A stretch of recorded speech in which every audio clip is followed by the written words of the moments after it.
اظہار ہے American independence day پر امریکی عوام کی خوشیوں کا، اور وہ یہ خوشیاں کیوں نہ منائیں کہ امریکہ کی چند خصوصیات ایسی ہیں جو دنیا کے کسی دوسرے ملک کی نہیں۔ چیٹ جی پی ٹی امریکہ کی عظیم کامیابیوں کے بارے میں science and technological advancement, exploration and innovation, democracy and freedom, economic supremacy اور کلچر انفلوئنس کو گنواتا ہے۔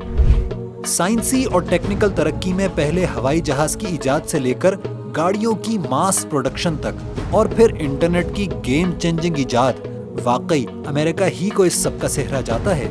اگر آج ہم یہ ویڈیو دیکھ رہے ہیں تو اس کی وجہ بھی 1969 میں UCLA کے کمرہ نمبر 3420 میں ہونے والے وہ تجربات ہیں جنہوں نے انفارمیشن ٹیکنالوجی کی داغ بیل ڈالی اور دنیا کو ہمیشہ کے لیے تبدیل کر دیا۔ امریکہ میں ایجاد ہونے والے بلبز ہوں یا کمپیوٹرز، ان ایجادات نے دنیا میں انقلاب برپا کر دیا ہے۔ امریکن انوویشن نے ہی اب خلائی سفر اتنا آسان کر دیا ہے کہ لوگ سٹار شپ اور ورجن گیلیکٹک کی فلائٹس میں تفریح کے لیے خلا میں جانے لگے ہیں۔ اینٹی بایوٹکس کی ایجاد سے طب کے میدان میں بھی امریکہ سب سے آگے نکل گیا ہے۔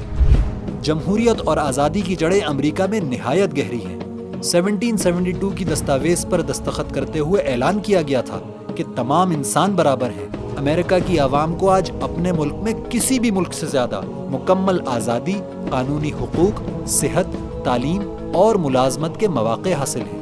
امریکنز آزادی سے کاروبار کر سکتے ہیں، اپنے پیسے سے لطف اندوز ہو سکتے ہیں اور بڑی بڑی جائیدادیں بنا سکتے ہیں۔ اپنے خیالات اور افکار کے اظہار میں بھی وہ آزاد ہیں۔ امریکن حکومت، اداروں اور پریزیڈنٹس تک پر آزادی کے ساتھ تنقید اور ان کے خلاف مظاہرے بھی کر سکتے ہیں۔ امریکن اقتصادی بالادستی کا یہ عالم ہے کہ دنیا کی سب سے بڑی معیشت ہونے کے ساتھ ساتھ مائکروسافٹ، ایپل، انویڈیا، گوگل اور امیزون جیسے جائنٹس امریکہ ہی میں ہیں۔ امریکی ڈالر دنیا کی سب سے بڑی ایکسچینج کرنسی ہے۔ دنیا کے سارے بڑے بینک اور لینڈنگ ایجنسیز امریکہ ہی کی ہیں۔ امریکن ثقافت کے دنیا پر اثرات یہ ہیں کہ انٹرٹینمنٹ انڈسٹری، اس کی موسیقی اور فلموں نے دنیا کی ثقافت اور معیارات کو تبدیل کر دیا ہے۔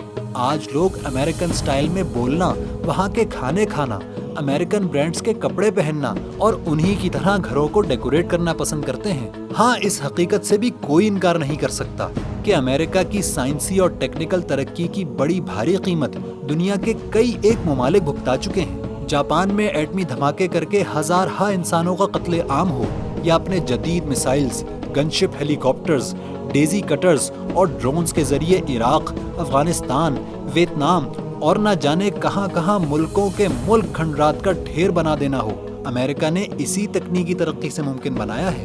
امریکی دریافت اور ایجادات سے انسان کو اچھی صحت اور امن میسر آنا چاہیے تھا، لیکن اس کی سرمایہ دارانہ سوچ کے نتیجے میں طب جیسا مقدس شعبہ بھی تجارت بن کر رہ گیا ہے۔ علاج موجود ہوتے ہوئے بھی ہر سال لاکھوں انسان صرف اس لیے موت کے منہ میں چلے جاتے ہیں کہ وہ اس علاج کی قیمت ادا نہیں کر سکتے۔ طبی ریسرچ کے نام پر سرمایہ دار کمپنیوں نے علاج کے مقابلے میں منافع کو ترجیح دی۔ اسی منافع کی ہرس نے دنیا کو الزائمر، کونگو وائرس، کووڈ اور ایڈز جیسی بیماریاں دی، لیکن مکمل علاج نہ دیا۔ جمہوریت اور آزادی اظہار میں بھی امریکہ کے ملکی اور انٹرنیشنل سٹیج پر دوہرے معیار سب کے سامنے ہیں۔ ملکوں میں اپنے من پسند حکمران اور آمروں کو مسلط کرنا، اپنے ناپسند حکمرانوں کے تختے الٹنا اور ان کو اپنی راہ سے ہٹا دینا، اور اپنے ملکی مفادات کے حصول کے لیے کوورٹ اور اوورٹ آپریشنز کرنا بھی امریکہ ہی کی فورن پالیسی ہے۔ دنیا میں معصوموں کا قتل عام روکنے کے لیے اقوام متحدہ کی جنرل اور سیکیورٹی کونسل میں جمہوری اور انسانی رویوں کے عین مخالف اکثریتی رائے کو بار بار ویٹو کر دینا بھی امریکہ ہی کا ترہ امتیاز ہے۔ پھر امریکن اقتصادی بالادستی نے بھی دولت کا ارتکاز محدود طبقے تک کر دیا ہے۔ اس نے پوری دنیا کو اپنے سودی نظام میں جکڑا ہوا ہے، جس کی وجہ سے قوموں کی قومیں بھوک، بے روزگاری، افلاس اور سودی قرضوں کے عذاب کا شکار ہیں۔ امریکن ثقافت بھی اپنی طاقتور میڈیا قوت کے ذریعے دنیا بھر میں فحاشی اور یعنی LGBTQ+ جیسی بے حیائی کو عام کر رہی ہے۔ رشتوں کا تقدس ختم ہو رہا ہے، جس کے نتیجے میں طلاق اور قتل و غارت گری میں اضافہ ہوا ہے۔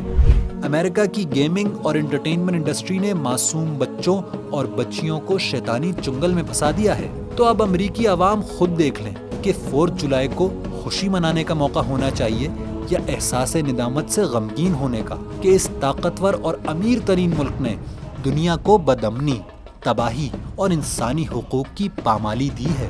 لیکن اس موقع پر اسلامی دنیا کو بھی سوچنا چاہیے کہ اس کے پاس تو الہی نظام موجود تھا۔ انہوں نے آخر اسلام کو اپنے ملکوں میں کیوں قائم نہیں کیا؟ اس فساد کو امن سے اور اس ظلم کو انصاف سے کیوں نہیں پلٹ دیا؟ کیا اللہ کے حضور اس بات پر ان کی پکڑ بھی نہیں ہوگی؟